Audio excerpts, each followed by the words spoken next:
أعوذ بالله من الشيطان الرجيم.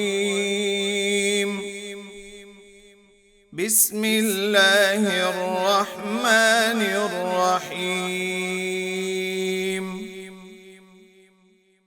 وقال لهم نبيهم إن آية ملكه أن يأتيكم التابوت فيه سكينة من ربكم وبقية مما ترك آل موسى وآل هارون تحمله الملائكة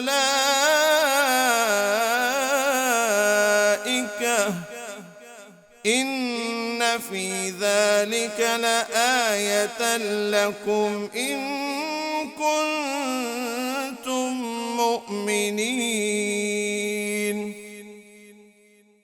فلما فصل طالوت بالجنود قال إن الله مبتليكم بنهر،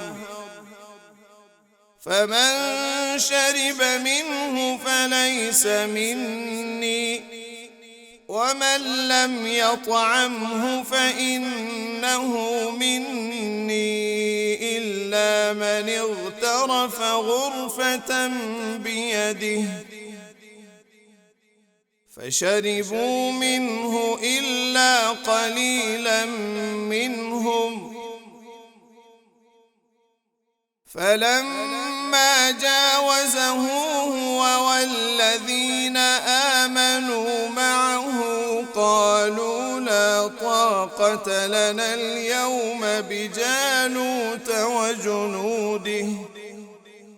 قال الذين يظنون أنهم ملاقو الله كم من فئة قليلة غلبت فئة كثيرة بإذن الله، والله